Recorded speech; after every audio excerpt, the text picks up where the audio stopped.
This week on Phantom Power Hour. It's crazy seeing that in person, how psychological a lot of it is. If they get too into it, they're going to get too specific and they're going to get too heady about it. Yeah. Besides all the mechanical things that we might talk about here, it's important to be like, just be present and watch that. The most exposing aspect of being a musician is using your voice as the instrument. Yeah.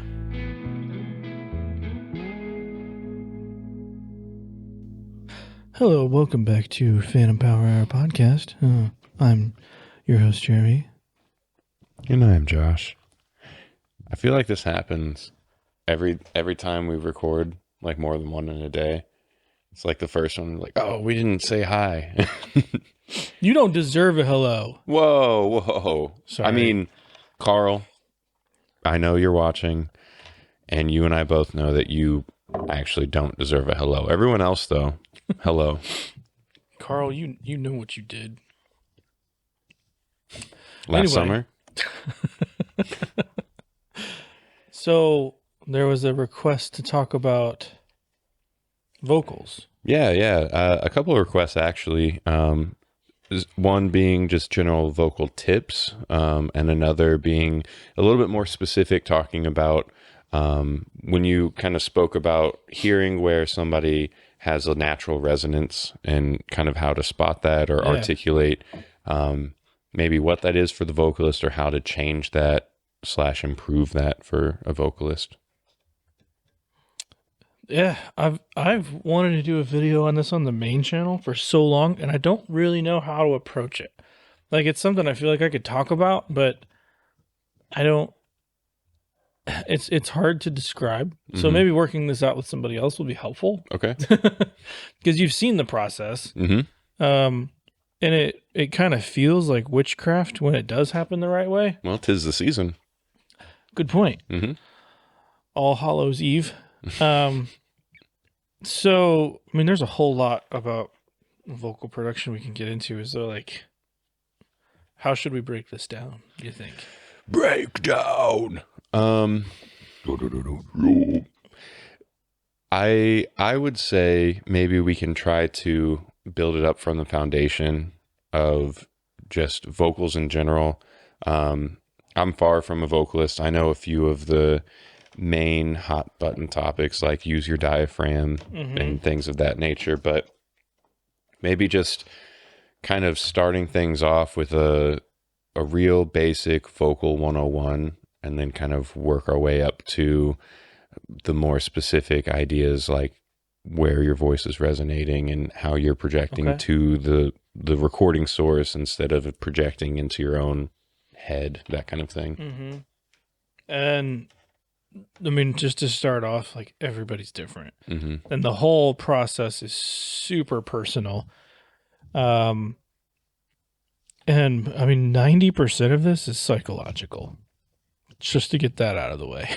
It's crazy seeing that in person, how psychological a lot of it is. Like, what have you noticed when you've seen it? I've seen, so it to me seems very similar to giving kind of body movement cues in like a workout scenario, where you can tell somebody to, push with their heels. Yeah. And that's not really changing the physiological nature of what they're doing, but it's providing a different mind muscle connection that is like very just mental, but it allows them to kind of reimagine maybe a movement or a particular lift or something. On that note, and that may not work for somebody, like lift with your heels, whereas you could tell somebody else push the floor away. Right, exactly, yeah. Or like if you're talking like in squats, like those could mean the exact same thing. Whereas you could tell somebody else, like imagine somebody's pulling your hips with a towel. Like, and those will all three basically do the same mechanical thing. Yeah. So, but different cues for different folks. Exactly. Yep. And all of it is very mental. And like vocals especially, they're the one instrument in the studio where I feel like you could almost like play an actor. Where if you're telling your brain to do something, even if it's highly abstract, you're gonna interpret that in a mechanical way, and something's gonna change. And then it's just evaluating each one of these little changes and see, are we getting closer to the goal or further away?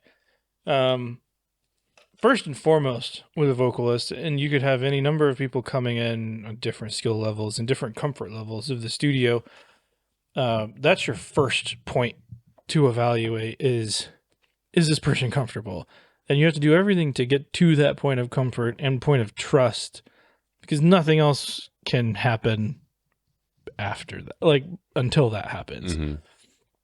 Because producing somebody's vocal is like typically super personal. And a lot of times, if you've done everything else right up to this point, and you have this like emotional track that's driven by some personal experience, then what they're singing about gets personal quickly. Right. Yeah. In most cases, and there's some cases where it's not really personal, but there are like personal aspects that can be derived to get to that performance. And regardless of what the lyrical content is, their voice is their instrument, which I've always thought of as like the most exposing aspect of being a musician is using your voice as the instrument. Yeah. You can hide behind a guitar, you can hide behind a drum set physically and like emotionally and mentally. And, you know, you can try to sound like Jocko on bass or sound like Flea on bass or have like try to incorporate these different personalities. And you can do that vocally to an extent, but at the end of the day, it's your voice and your voice is going to be your voice. Yeah. So, and the thing about hiding behind a guitar, like that's a thing. Like there are people who don't want to track vocals unless they're holding a guitar because they've built up that comfort level. And I would say if that's what has to happen for the session, because there's a point of diminishing returns that you could accomplish within a given time that you have allotted for a session, right? So there's always like a give and take with the artist. Like I have to like kind of bow to whatever's working right now in the moment in the easiest way to keep you in the zone while getting what you want out of this performance. And it seems like if you're just listening to it from that side, you're kind of like, well, why are you changing what they're doing performance-wise? The intention is not to get away from what the artist wants, but rather to get them into a mindset of performance. And like, if you can get all these other mechanical things out of the way and they can just perform and it sound good, that's what you're trying to do. I feel like the most visceral thing you can talk about is screaming. And I'm not a good screamer, but we just had a session where screaming was a big part of that session. And you caught to see that with the vocalist there. He wasn't necessarily super confident in the beginning when he was doing that. And so the little tweaks I made with him, which I don't even really remember what they were in that moment, but something clicked with him, and then all like boom, his confidence was like through the roof. Yeah. And we tracked like all of it real quick. But figuring out what worked for him, and again, it's different for everybody. I don't even know what that was for him. Do you remember? I don't remember entirely, honestly, no. I know it was a lot of like the angry teenager warm-ups. Oh yeah, the like the dad. That's to get it like above the nose. Like I picture it right here, like the I can't even do it right now. Yeah, that where like you feel it in this portion. As a lot of times, or singers like in any heavy aspect, they're gonna clamp down on their throat, Right. like crazy. So ways you can kind of get them to feel it up here would be like that, because there's no way you can do that in your throat. Ooh, if you open it up and throw it way back like Kermit. Yeah, your throat singing, right? Yeah, It's in your yeah. throat. And all this should come at the from the perspective of I know there's people better at this than I am. So this is just talking from my perspective. Like there are masters at vocal coaching and vocal production. Like I have a degree in vocal performance. So like pedagogy was a little bit of that. But that only translates so much. So I know what I know, I've kind of learned from experience, um, and working with a whole lot of people. And I think besides all the mechanical things that we might talk about here, it's important to be like, just be present and watch them. Watch what happens to their shoulders. Watch what happens to their stomach. Listen to what happens in their voice. Is it getting more powerful? Is it getting more confident? Is it getting less confident? Are they starting to like close off? Because if that happens, you're in a bad spot and you need to switch gears pretty quick. Like it all of this is surrounding protecting the singer as an artist. I mean, maybe I'm not even saying that the right way. Like protecting their ability to perform. Does that make sense? It does make sense. And to risk going down a rabbit trail here, what you mentioned, excuse me, you mentioned staying present while like watching the vocalist or during that vocalist performance.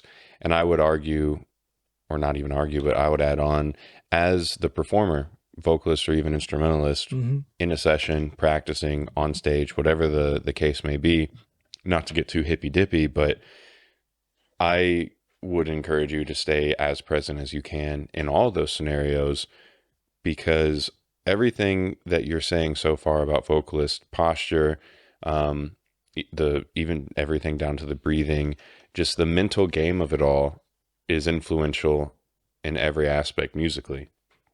So with a lot of my students, I'll kind of reinforce some of these other ideas that you're mentioning on either guitar or bass, where posture plays a huge part in that as well. And even my own personal experience of if I'm at home late at night and I'm just practicing something or trying to have like a moment of creativity, and I notice like I'm continually getting closer and closer and closer and just hunched down.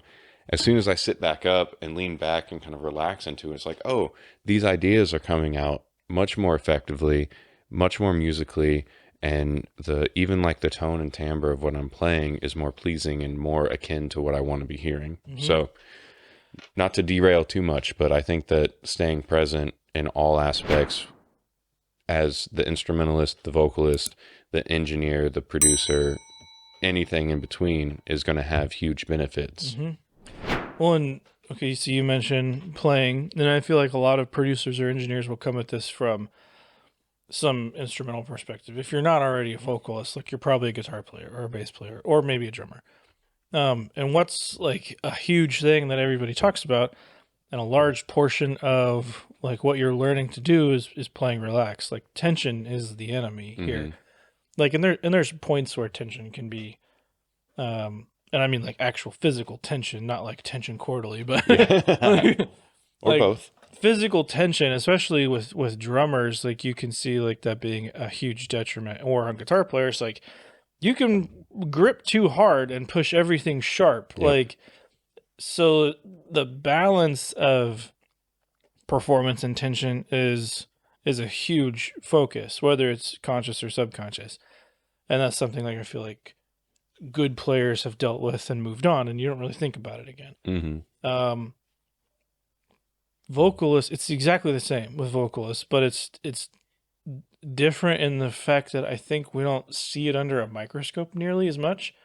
Where if you're playing live, everything's about adrenaline, right? I mean, most of the time, depending on where you're playing, what type of band you're in.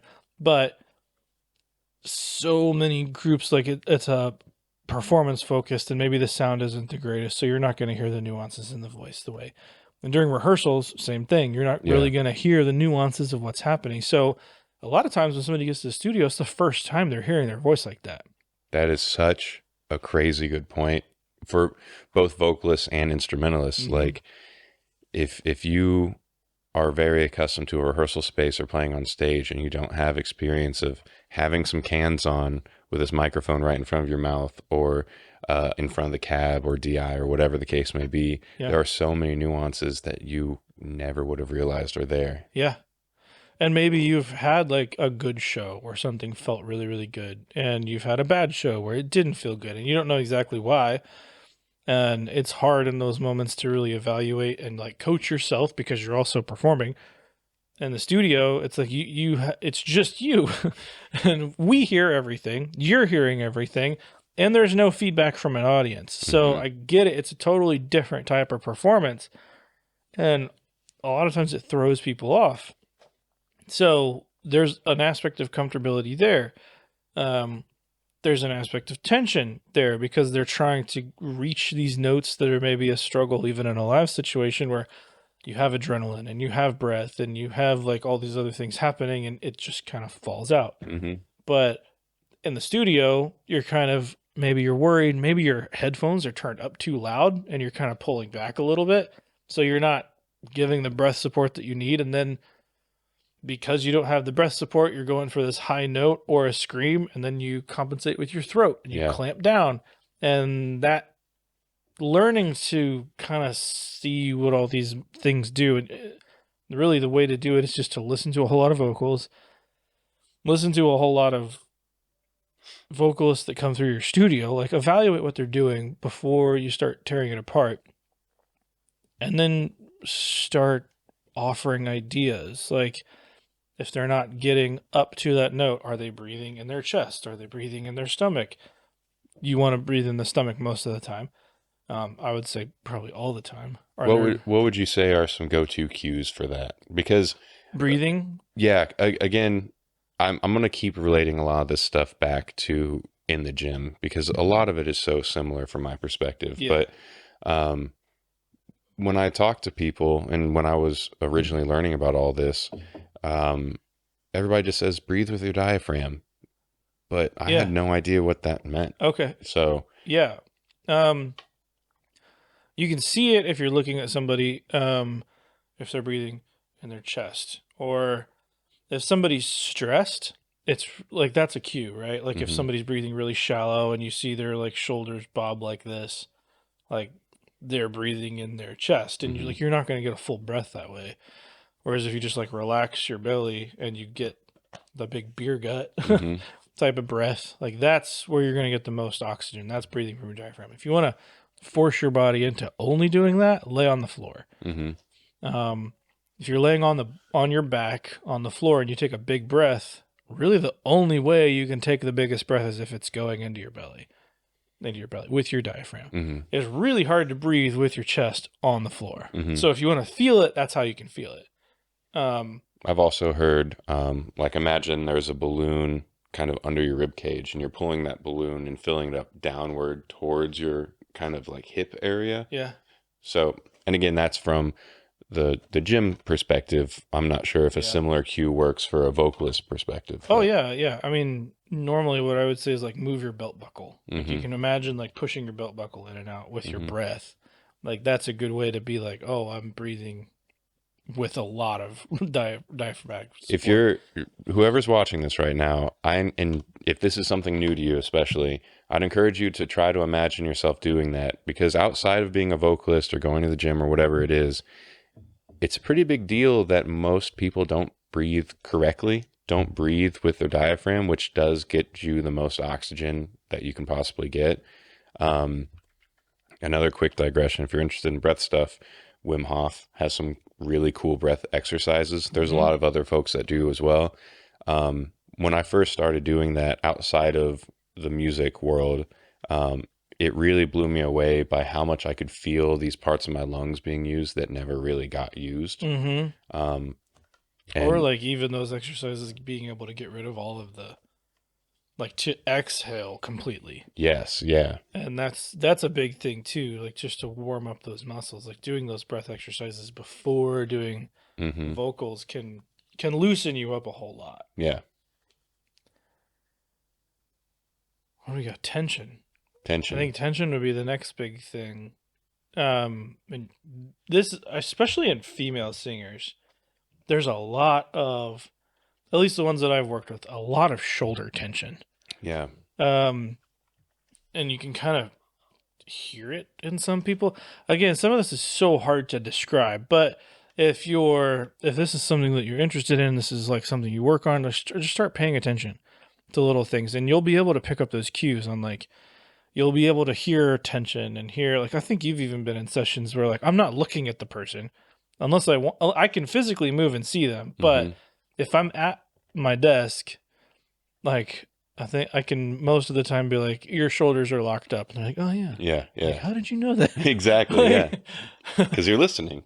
And you can start to hear stuff like that, even with its people you've never worked with before. If you get to know somebody's voice and just listen to them when they're talking, and then hear them when they're singing, you can hear what's happening. Like, it's a super abstract thing to like try to talk about. So it's more about like giving cues and here's what you can pay attention to, and then start to evaluate what practices work best for you. The whole goal again is like just getting things out of the way. And sometimes weirdly with certain singers, like you can tell them mechanics and they'll do it. Like with the session we were with Josh and screaming, like you could tell him mechanical things and he knows enough about the instrument to be able to fix it. Sometimes it's like I'm giving such abstract cues and it just clicks with somebody.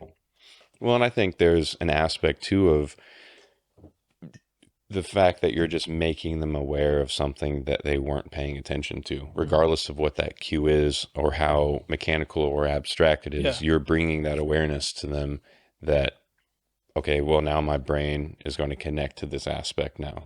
Or not connect. Like in some, when you're talking like so abstract, like, and I mean, picture you're like cuddled up in your jammies next to a fire, and like even that does something to the instrument. And now I just want to go cuddle up in my jammies next to a fire.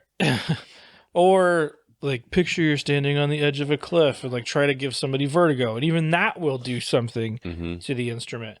Like sometimes some people work with those weird pictures, or when you give them characters to play. Yeah. Like here's a scenario, act it out so that I see what's happening via the lyrics you're telling me. And sometimes that's enough to change the performance that they're giving. Because if they're playing a character in a certain situation, like maybe it's an aggressive song and they're having a conversation with someone and they've written these lyrics that like you're interpreting a certain way. Like, okay, let's sit down and look at these lyrics. What are you saying here? Like, oh, this is a conversation with this person. Okay, well, it seems like you're mad. Do you want to be mad? Like, yeah, I'm pissed. Well, I'm not getting that from this performance. Like, yeah. So and I'm like oversimplifying big time right now. But even sometimes you can't get that specific because you kind of need to separate those specifics from what the artist is trying to say. Because if they get too into it, they're going to get too specific and they're going to get too heady about it. Yeah. It's a fine line. It's how can you get them to connect with what they're trying to say and tell a story, and without giving them all these hundreds of things to think about. What about kind of like facial cues? So let's say the song is supposed to be happy, right? So sing it again, but smile this time. And that works for a lot of people. And a lot of times that can be like a placement thing. Like there was one artist that worked really well with, I think it was a female artist. And it was like this caring song, like a nurturing moment. And I was like, just do it like you're speaking to, I think in this situation, it may have been like a child. And like, let me hear the smile on your face. Like even the tiniest little bit, and even getting that little bit of tension. And here's an instance where tension's a good thing. Like, just give me that little smile on your face. And even that moves some mechanics around and got it to pop right out of her forehead. Which, again, like, if you get that resonant point, like, higher on the head rather than in the chest or in the throat, if you can get it higher on the head, normally that's going to translate to a microphone way better. And it's going to be way more comfortable for the singer so they can go for a longer amount of time. Project from the third eye. Yeah. If you want to get real deep. Yeah. And for some people, that makes a whole lot of sense. And some people, that wouldn't make any sense at all. But can we do that take again? Let me hear it more from the pineal gland, please. I don't even know where that is. That's the third eye. Oh, okay. Yeah. Yeah, I don't know much about That's where DMT comes from. that. Oh, Mm-hmm. okay. It's not where your dreams come from. All right. Yeah. I don't remember my dreams very much. Oh. I dream all the time. As soon as I wake up, I forget them. Some people will say that you need to decalcify your pineal gland then. How do you do that? Get rid of fluoride. How? It's in the water. Hey, listen, I don't know. We're next door to a dentist office. I just pictured them like swarming the place in their like dental outfits. We hear you're trying to get rid of fluoride. I just got some last week. So before you kind of elaborate on a few more of these kind of cues and tips and tricks for vocalists, I wanted to jump back real quick to this idea that I hadn't really thought about from the vocal perspective, but it's really rare for somebody to hear the clarity and nuances unless they have recorded themselves before, right? Right. So what do you have any suggestions for people that are vocalists and new to that because of course you can like open GarageBand or pull up your phone and record yourself singing, but even something like that is going to be a little bit different than recording on your phone is going to be a little bit different than recording into like a 58 or a 57 or something. So I don't even know exactly what I'm asking, but for a bass player, guitar player, drummer, you can get backing tracks, right? And you can just practice along with those. So is there anything specific that you would think would benefit a vocalist preparing to do studio work? Yeah, I'm as much singing as you can do where you get the most amount of feedback you can. And that can be if you have your own recording rig, even if it's the most simplistic thing, if that means like listening to your demo in your ears and just singing and being honest when you listen back. Did I accomplish what I wanted to accomplish? Am I telling the story that I want to tell? And you start to come up against those things. And this is hard, even like myself as an artist. And there's things that I sing where I'm like, this is so cringe right now. It's hard. This is why you work with a producer that you trust. And some people can do this really, really well. I find it very difficult. So it's a lot easier for me to kind of separate performance and production. But if you're preparing to go into the studio, even just like priming your ear to hear your own voice and be okay with it and to be willing to take apart things and like deconstruct what's happening, or like, okay, I'm going to try to sing this in falsetto. I'm going to try to do a little more breath support, or I'm going to bend my knees. Like, because so many people lock up like crazy. And even just to like get to know what your body's doing in those different situations, in a band perspective, what is the singer doing live on stage? How tense are you? What's your confidence level like? What's your posture? How are you projecting this? Where do you feel this in your body? And I don't think a live show is a place to give yourself a vocal lesson. I'm not saying that. Just to be aware what's happening. Like start getting those cues from your body. Or if you're singing at home in the shower where everybody sings, start taking those same cues. Pay attention to your posture. Where's tension? Do you feel tension? How are you breathing? And you don't have to know exactly the right answers for this, but it's when you get into the studio, when you're under a microscope, and then you have this instant feedback to a level that you've never had it before, because all of a sudden you're hearing your voice in a way like surgically that you've never heard it before, and under a microscope to an extent where you've never heard it before. You can now think back to all these other situations. Well, okay, I was comfortable in the shower. Why am I comfortable in the shower? Were my legs locked up? Were my knees like physically locked up? Or were my shoulders relaxed? How was I breathing? Like, where was I standing? Where was my head placement? Like those little things, like even if it's subconscious, you've paid attention enough to kind of get back to those cues quickly. Yeah. And your producer is going to give you feedback as well, like try this, Hopefully. try this, try this. I think in a lot of situations they probably will. But I know there's a lot of producers who don't know exactly how to speak to a vocalist. And even as a producer, that's something that you can do. Like start, even if you can't sing, just start listening to a whole lot of vocalists and try to picture, what do you like? What don't you like? Why? Are there artists that you really can't stand their voice of? Why? Yeah. What is it about that voice? Is it a posture? Because there's songs mainstream where there's voices like I really, really like, and there's voices that I really, really don't. But there's commercially successful, and that could be like a product of mechanics of the voice, or it could be a product of like the way they perform. It could be like, again, those little subconscious things that get you to be like, I understand and I believe the story that they're trying to tell me, or I don't. Like, Yeah. that's all. That to me is more important than the performance itself. Like, if I can get you to tell a story and get you to connect with an emotion, I would rather have that than a technically perfect performance. Help me remember, there's a video that I want to see if you've watched before. I can't remember what it's called right now, but it's like about a schizophrenic artist.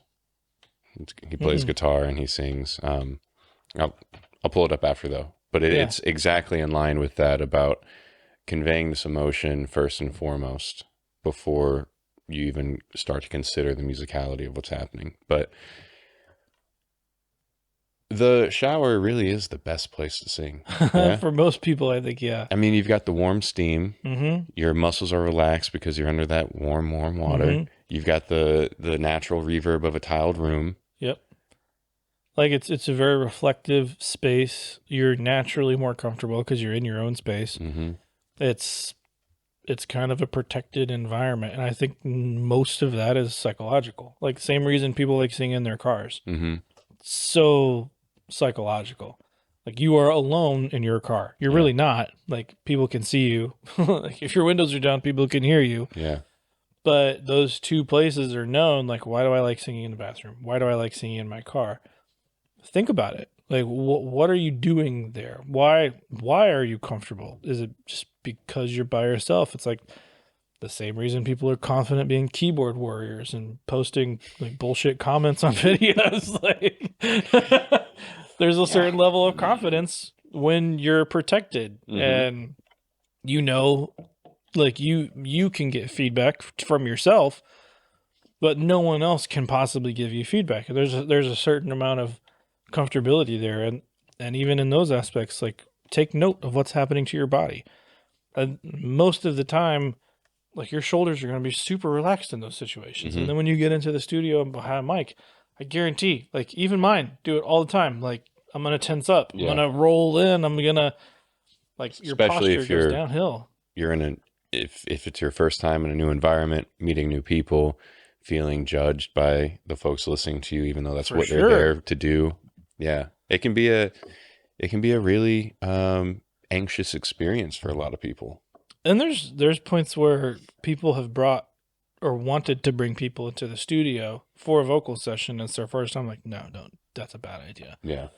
Or there's been like groups here, and one person just, I mean, maybe it's playful, like trying to poke fun at somebody's mistakes, and like you have to kick them out. Yeah, that's Like, not. You can't do that, like to somebody in a situation like that, because it's going to completely be in their head about the performance. And if you're really working together as a group, it seems like you're coddling the singer. But I mean, you kind of have to, like in that situation. From the standpoint of most commercial music, what is the thing people latch onto? It's not the bass part. I know. But I mean, without the bass, it's not a song, right? It's not the drums. I mean, maybe you're air drumming, but that's not you're not going to play like 3 notes of a drum fill and people know what song you're playing unless it's Phil Collins. Yeah. But Phil Collins was a vocalist, so there you go. It's not necessarily the guitars, but if you sing a couple lines of a song, people know what it is. And because we latch on to melodies and we latch to voices, and lyrical content. Like that's the focus. Everything else is like a supporting act of what's happening right there. You know what's interesting? That is all very true for me, that I latch on to the vocal performance of a song more often than the other aspects of a song. However, for my entire life, lyrics are the last thing I hear. Yeah. I hear the melody, Yeah. I hear the vocal parts, but I don't hear lyrics usually until at least the second or third time I listen through, or whenever I'm Yeah. trying to hear the lyrics.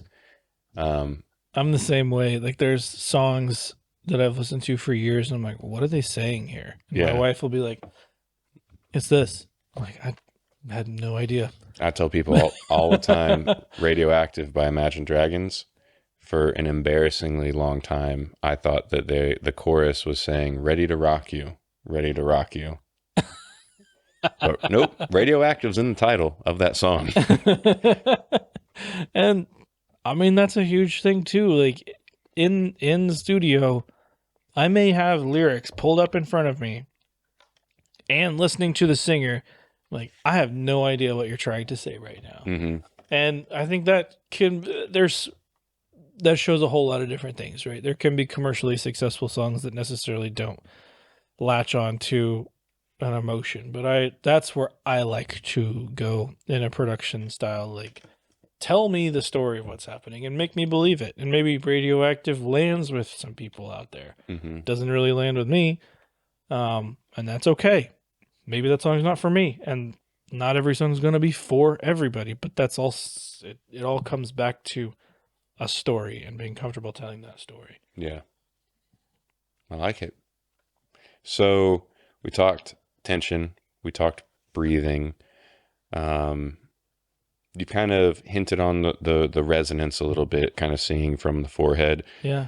When it comes to where you're trying to place things or resonate in your either head or just body in general, are there different places where you would try to guide a vocalist towards, depending on the genre or the vocal style? Uh, Maybe not. It's more dependent on the vocalist themselves than the Mhm. genre, probably. Because some people will naturally have different places that they put their voice. Like even right now, me talking, I'm in my throat. Hmm. But if I move it forward, now I'm in my forehead and a little more in my nose. Like everybody's got a different natural resting place of where that likes to sit. Hmm.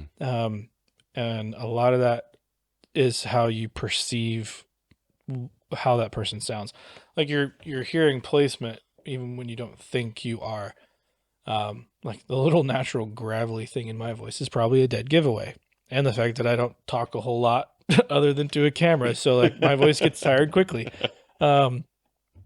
But I mean, when you hear somebody talk like this and it's like in the nose, like you can clearly hear that it came way forward and this sounds really dorky for me. It doesn't really work. But as far as a singing standpoint, that's going to be way more sustainable than if I were to talk down here the whole time. Like if I sing from this position, I'm going to get gassed real quick. Hmm. But if I sing from this position where it's up here, that's like there's no tension down here at all. And I can sustain that for a lot longer. But that's not comfortable. That's not me. That's not the voice I hear in my head. Mhm. So it's a lot of listening to stuff like that and moving it around with a vocalist. And if you want to try it with yourself, you've got the annoying teenager thing, the annoyed teenager, like, ugh. Like that's a good like screaming placement thing. Mhm. Like you could start to feel it here.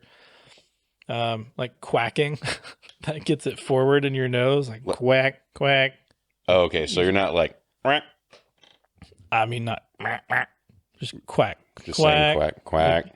You're moving it like Oh, way yeah. forward in your head.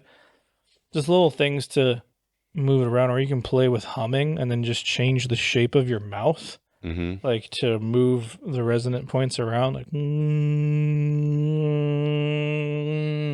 like even moving your jaw. Hmm.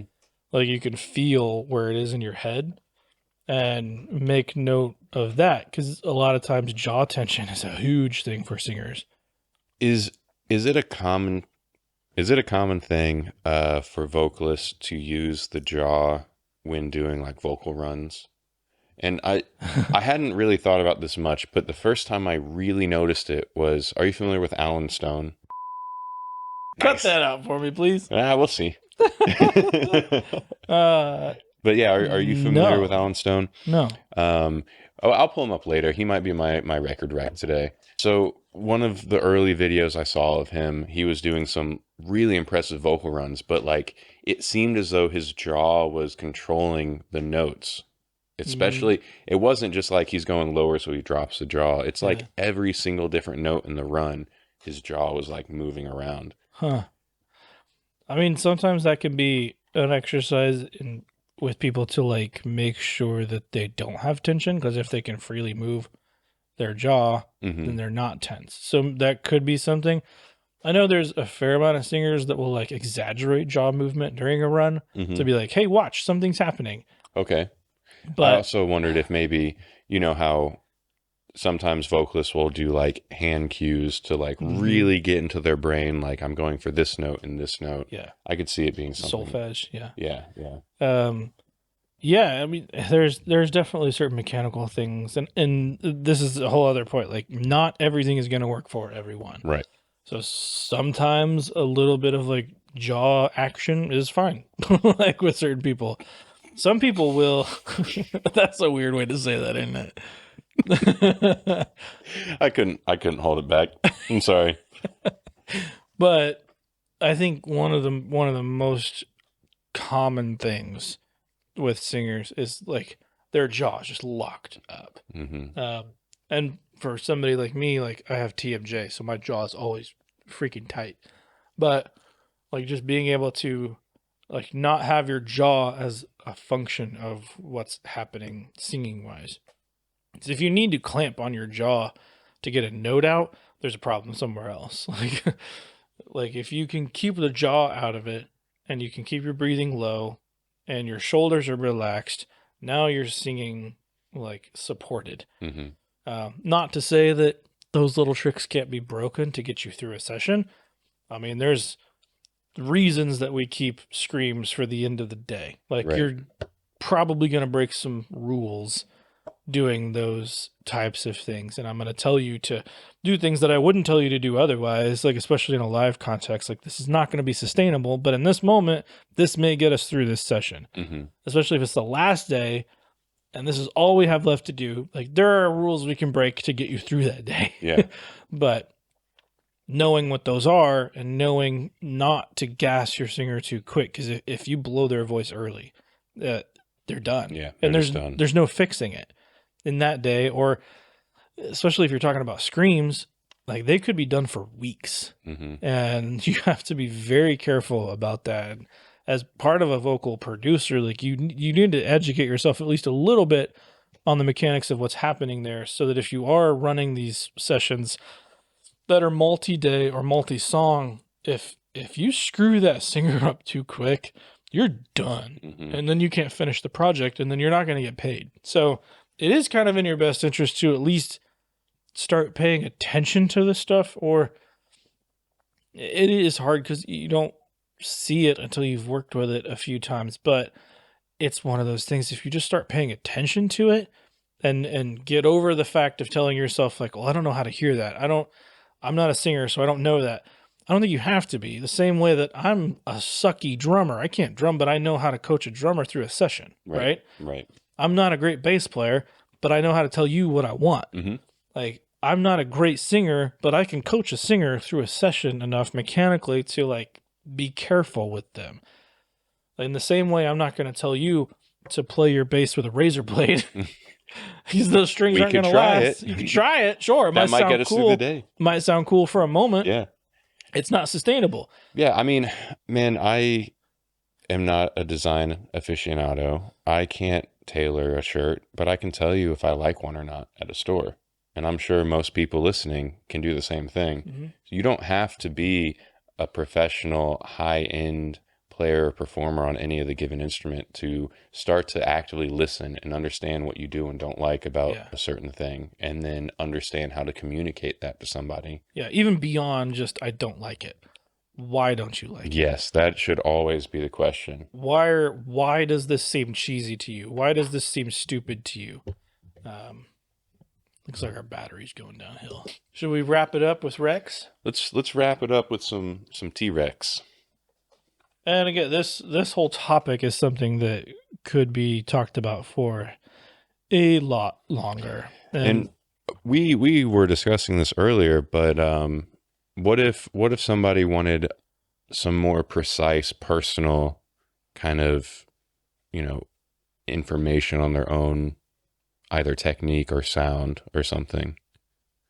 Do you think maybe they could submit? Something? Yeah, I see what you're saying. Yeah. Yeah, if somebody wants to submit stuff, I'd be down. I don't know if anybody wants to do that. If there's a video of you singing on like a bounce of something that you've done, like an actual recording session, and you can film yourself singing, that could be something we could take a look at. Yeah. I don't know if that would work, but I'd definitely do it if somebody wants to do that. Well, let us know. how about if that is something that you're interested in, you can head over to our Instagram page, and I'll leave that link in the description and probably show it right here.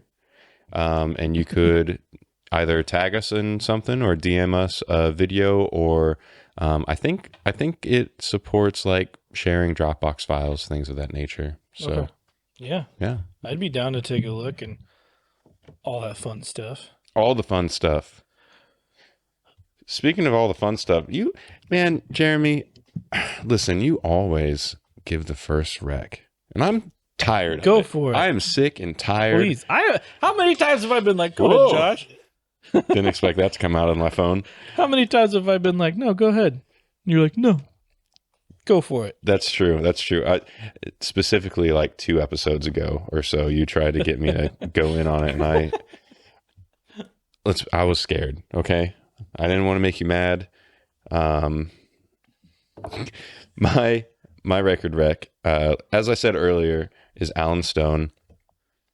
He's been making some waves as of lately, but I've been into him for a very long time. My favorite thing from Alan Stone is a YouTube live performance video from a series called Live in My Mother's Living Room. And that's exactly what it was. But that song is Unaware. I'll link the video for that live performance. But his album Radius is, in my opinion, just like the ultimate, just every single track. I'll listen through all of it, and I have many, many times. Maybe my favorite track on the album is American Privilege, but his songwriting is incredible. His voice is awesome.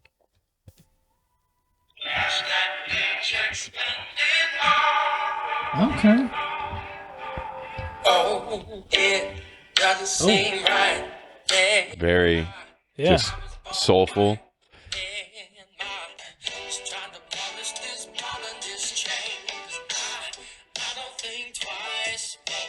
And speaking of kind of singing for what you feel, he has one other track called Consider Me.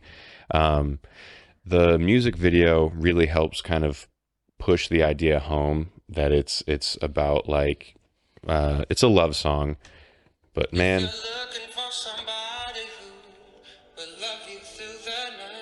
Oh, I've heard this. Mhm.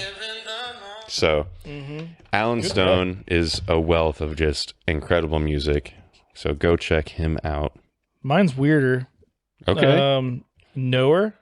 Knower, like Knower? Yeah. Yeah. Yeah. Yeah. I'm into some Knower. You may have been the one who turned me on to Knower. Really? I think so. Maybe. Hardly Knower. Oh.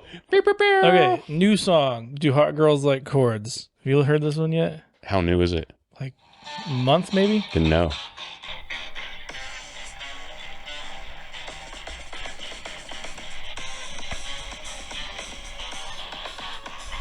I mean, first off, Lewis Cole. Come on. That is his name, right? Drummer? I believe. I'm believe that's his 90% name. sure. If I'm wrong, put it up. Okay. Also, allegedly the drummer for Clowncore. Allegedly, because, Clowncore is a mystery.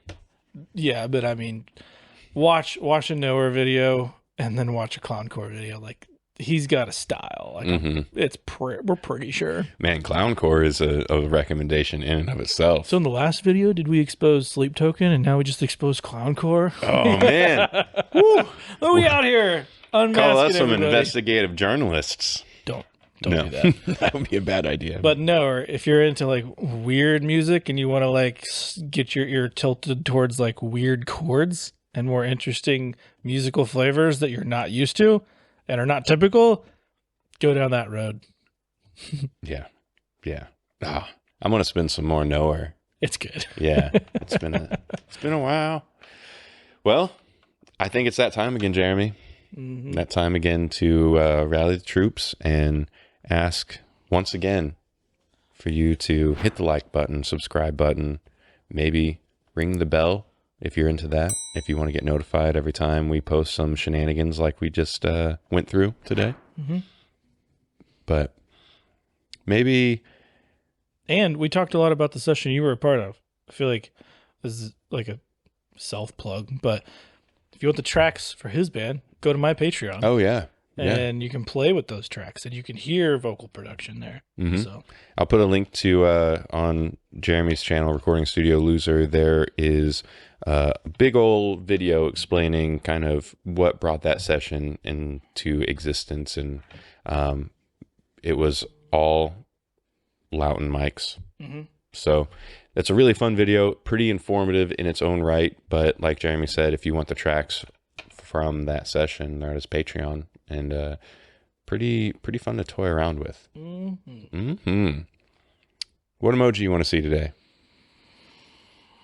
How about a running guy? Because I have to go to the bathroom. Oh, running guy. Ooh, hurry up and throw that running guy in the comments because if we don't get a lot of those, he's not allowed to go to the bathroom. I gotta pee so bad.